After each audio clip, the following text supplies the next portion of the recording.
नमस्कार दोस्तों 2021 में जब तालिबान की वापसी हुई थी अफगानिस्तान के अंदर, पाकिस्तान इकलौता ऐसा देश था जो खूब जश्न मना रहा था। उसको तो ऐसा लग रहा था कि बहुत कोई पुराना मित्र उसका मिल गया हो। लेकिन मैं बता दूं, आज वही अफगानिस्तान फांसी का फंदा बन गया है पाकिस्तान के लिए, और नौबत यह आ गई है कि पाकिस्तान को बड़ा अटैक करना पड़ा है अफगानिस्तान के टेरिटरी के अंदर। आप देख सकते हो खबर, कल जो है पाकिस्तान ने लॉन्च किया डेडली स्ट्राइक अफगानिस्तान के अंदर में। तो इसको थोड़ा सा हम डिटेल में समझेंगे कि हो क्या रहा है। पाकिस्तान का एक वर्जन है, अफगानिस्तान का यहां पर कुछ कहना है, और कल देर रात को यहां पर भारत की तरफ से भी स्टेटमेंट आ चुका है। वो सब कुछ मैं आपको डिटेल से बताऊंगा। चलिए आगे बढ़ते हैं, लेकिन उससे पहले आप सबको बता दूं, आप में से जो भी लोग यूपीएससी की तैयारी कर रहे हैं, चाहे 2027 का बैच लेना चाहें या फिर 2028 का, हर एक बैच अवेलेबल है। लिंक कमेंट सेक्शन में दिया हुआ है, और स्पेशली अभी 50% का फ्लैट डिस्काउंट चल रहा है। और यहां पर अगर आपको कोई भी डाउट है, प्रॉब्लम है, इस फोन नंबर पर कॉल कर लीजिए। मेरी टीम आपको अच्छे से गाइड कर देगी। And tell them to use this code Ankit live maximum discount के लिए। चलिए शुरुआत करते हैं। सबसे पहले देखते हैं कि हुआ क्या है। देखिए 22 तारीख को कल जो है सुबह पाकिस्तान की एयरफोर्स ने एयर स्ट्राइक किया, मतलब अपने फाइटर जेट्स के थ्रू जो है पाकिस्तान की टेरिटरी में जो है वहां पर स्ट्राइक किया गया। और स्पेशली दो प्रोविंसेस का नाम सामने आ रहा है। मैं आपको पहले दिखाता हूं। देखिए अगर आप देखोगे, ये पाकिस्तान का जो मैप है, ये रहा आपका बलूचिस्तान, सबसे बड़ा जो प्रोविंस है पाकिस्तान का। तो यहां पर अगर आप देखोगे, एक प्रोविंस है पाक टिक्का करके, ठीक है, जो इसके बाउंड्री से सटता है। और इसके अलावा पेशावर के जस्ट बगल में ये वाला जो प्रोविंस आप देख रहे हो, इसको कहा जाता है नानगरहर प्रोविंस। नानगरहार प्रोविंस, ये आप देख सकते हैं अगेन, ये रहा आपका नानगरहार प्रोविंस, और ये है पाक टिक्का। तो ये जो अफगानिस्तान के दो प्रोविंसेस है ना, वहां पर काफी सारा स्ट्राइक किया गया। इनफैक्ट बताया ये जा रहा है कि अफगानिस्तान में 7 टेररिस्ट कैंप्स और जो हाइडआउट्स थे, एक्सट्रीमिस्ट जो ग्रुप्स हैं वहां पर, उनके ऊपर अटैक किया है पाकिस्तान ने। ये पाकिस्तान का कहना है। अच्छा, यहां पर पाकिस्तान का वर्जन मैं आपको बता देता हूं। पाकिस्तान की सरकार ये कह रही है कि हमें इंटेलिजेंस रिपोर्ट्स मिली थी, इंटेलिजेंस बेस्ड और सिलेक्टिव ऑपरेशंस किया है ताकि टेररिस्ट को खत्म किया जा सके। मतलब पाकिस्तान का ये कहना है कि रिसेंटली पाकिस्तान के अंदर बड़े अटैक हुए थे, आप सबको याद होगा, कई सारे मस्जिद में, कई बाहर सिक्योरिटी फोर्सेस के ऊपर। तो रिसेंटली पाकिस्तान में बहुत से लोग जो हैं उनकी जानें गई।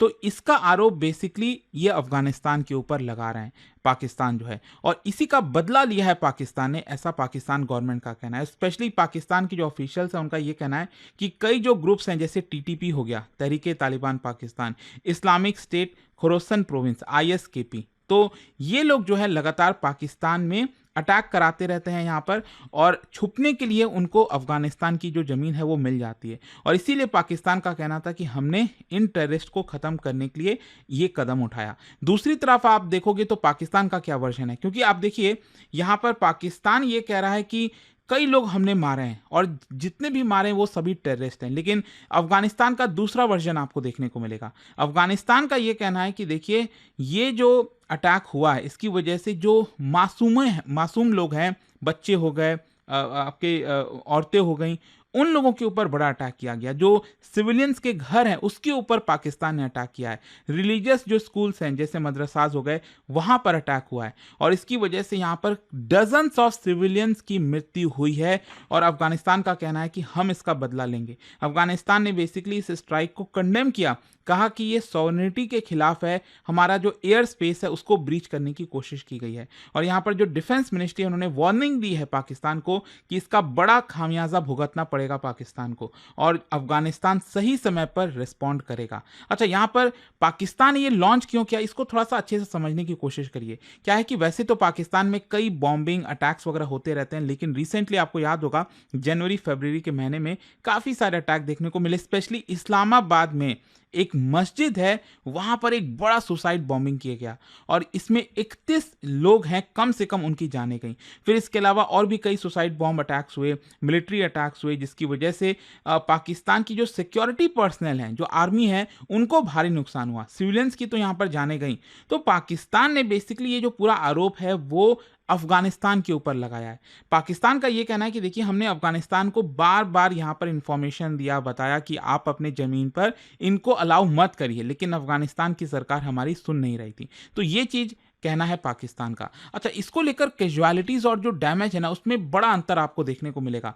पाकिस्तान का क्लेम है, देखो मैं अभी देख ही रहा था, कुछ रिपोर्ट्स में 70 आ रहा है, कहीं पर कम से कम 80 आ रहा है, कि पाकिस्तान का ये क्लेम है कि कम से कम 70 से 80 जो टेररिस्ट हैं, उनको ख़त्म किया गया है पाकिस्तान की इस एयर स्ट्राइक में। वहीं दूसरी तरफ अफ़गानिस्तान का क्या कहना है? अफ़गानिस्तान कह रहा है कि देखिए कम से कम 18 सिविलियंस की मृत्यु हुई है और यहाँ पर बहुत से लोग, मतलब जिनकी काउंटिंग अभी नहीं हो पाई है क्योंकि कई मलबे में दबे हुए हैं, बहुत से लोग इस समय इंजर्ड हैं और ये जो सिविलियंस की मृत्यु की संख्या है, ये और बढ़ सकती है। कुछ जो फैमिलीज़ हैं उन्होंने रिपोर्ट किया है कि बिल्डिंग जो कोलैप्स हुई, उसके अंदर अभी भी वो दबे हुए हैं और ऑब्वियस सी बात है, अफ़गानिस्तान में कोई इंफ्रास्ट्रक्चर वगैरह कुछ खास है नहीं और उनको निकालने में भी प्रॉब्लम आएगी। तो क्या होता है कि कोई इंडिपेंडेंट रिपोर्ट या रिसर्च कुछ सामने नहीं आता है और इसी की वजह से कहीं न कहीं एक बार आप कह सकते हैं साइकोलॉजिकल जो वॉरफेयर है वो भी प्ले करने की कोशिश की जाती है। पाकिस्तान जो है वो अपनी तरह से प्ले करेगा, अफ़गानिस्तान की सरकार यही एम्फसाइज़ करेगी कि देखिए सिविलियंस की यहाँ पर मृत्यु हुई है। लेकिन इसका इमीडिएट रिएक्शन क्या है? देखो इमीडिएट रिएक्शन यही है कि अफ़गानिस्तान ने इसको पूरी तरह से कंडेम किया है और कहा है कि ये जिस तरह का स्ट्राइक था, ये इंटरनेशनल लॉ के खिलाफ है और इसको देखते हुए पाकिस्तान के जो एम्बेसडर हैं, उनको समन किया है अफ़गानिस्तान की जो सरकार है, तालिबान गवर्नमेंट प्रोटेस्ट में, और साथ ही साथ ये प्रॉमिस किया है कि हम इसका मेजर्ड रिस्पॉन्स देंगे, मतलब इसका जरूर जवाब मिलेगा पाकिस्तान को। वहीं पाकिस्तान का कहना है कि देखो हम तो सेल्फ डिफेंस पर काम कर रहे हैं। पाकिस्तान के जो लीडर्स हैं उन्होंने कहा है कि देखो हमारे सिटीजन्स को प्रोटेक्ट करना ये हमारा सबसे बड़ा फर्ज है और क्योंकि पाकिस्तान में वहाँ की सरकार उनको बचा नहीं पा रही है, लगातार बॉम्बिंग्स हो रहे हैं, इसीलिए पाकिस्तान ने जो है अफगानिस्तान के अंदर जो है इस तरह का अटैक किया। अच्छा, अब क्वेश्चन ये आता है कि भारत इस पे क्या बोल रहा है, क्योंकि आप देखोगे कि रिसेंटली जो भी कुछ हो रहा है ना पाकिस्तान अफगानिस्तान को लेकर उसमें भारत भी कहीं ना कहीं चीज़ों को, अपनी बातों को रखने की कोशिश कर रहा है, क्योंकि रिसेंटली आपको याद होगा कि जो तालिबान सरकार है वो क्लोज हो रही है भारत सरकार के, उनके जो डेलीगेट्स हैं वो भारत आ रहे हैं, मुलाकात कर रहे हैं और भारत भी देखो अपनी चाल चलने की कोशिश करेगा, क्योंकि पाकिस्तान तो डर्टी गेम करता ही रहता है, इतने वर्षों से करता आया है, तो भारत भी तो अपने नेशनल इंटरेस्ट को प्रोटेक्ट करेगा ना। तो यहाँ पर अगर आप देखोगे मिनिस्ट्री ऑफ एक्सटर्नल अफेयर्स की तरफ से यहाँ पर जो स्पोक्स पर्सन है रणदीप जायसवाल, उन्होंने कल देर रात को जो है स्टेटमेंट जारी किया और सबसे पहले तो अनइक्विवोकल तरीके से कंडेम किया जो भी अटैक हुआ है और कंसर्न्स रेज किया कि जिस तरह से पाकिस्तान ने महिलाओं को, बच्चों को मारा है, ये सही नहीं है और साथ ही साथ भारत ने अपना जो सपोर्ट है अफगानिस्तान की सॉवरेनिटी और टेरिटोरियल इंटीग्रिटी को, ये सपोर्ट किया है। और देखो भारत के लिए इंपॉर्टेंट भी है क्योंकि वहां पर हमारा कई इंफ्रास्ट्रक्चर प्रोजेक्ट्स वगैरह हैं, उसको भी प्रोटेक्ट करना है। और साथ ही साथ देखो भारत ने एक और बड़ी बात बोली कि पाकिस्तान अपना जो इंटरनल फेलियर है उसका जिम्मेदारी दूसरों पर थोपने की कोशिश कर रहा है, और क्योंकि पाकिस्तान ऐसा नहीं है कि वो सिर्फ कहता है कि अफगानिस्तान से ये हो रहा है, बेसिकली पाकिस्तान ये ब्लेम भारत पर भी डालता है कि भारत ये पीछे से कराने की कोशिश कर रहा है। तो भारत का यही कहना है कि क्रिटिसाइज किया भारत ने पूरी तरह और कहा है कि देखो ये आपका इंटरनल फेलियर है, आप इसको जोर जबरदस्ती करके दूसरों पर थोपने की कोशिश मत करिए।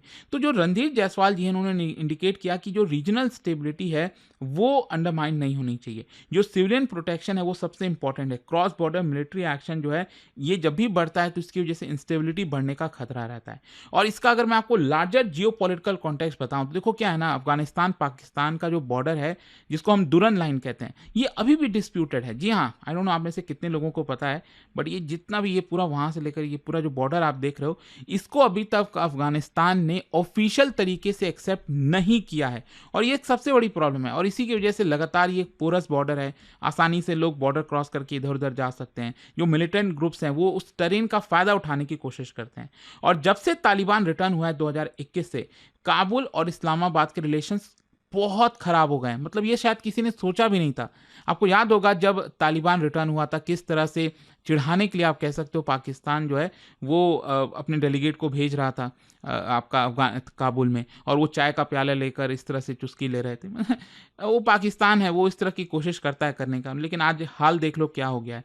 आज जो है दोनों एक दूसरे के दुश्मन हो गए हैं। यू नेवर नो, एक बड़ा युद्ध आपको देखने को मिल सकता है पाकिस्तान अफगानिस्तान में अगर ऐसा ही चलता रहा तो इसका एक जियो पॉलिटिकल कॉन्टेक्स्ट, और ऑब्वियस सी बात है ये नेबरिंग कंट्रीज हैं भारत के, तो इसका असर भारत पर भी होगा और इसीलिए भारत को भी जो है अपने आप को प्रोटेक्ट करने की कोशिश करनी चाहिए। तो ये पूरा वीडियो था दोस्तों, आई होप आपको समझ में आया होगा।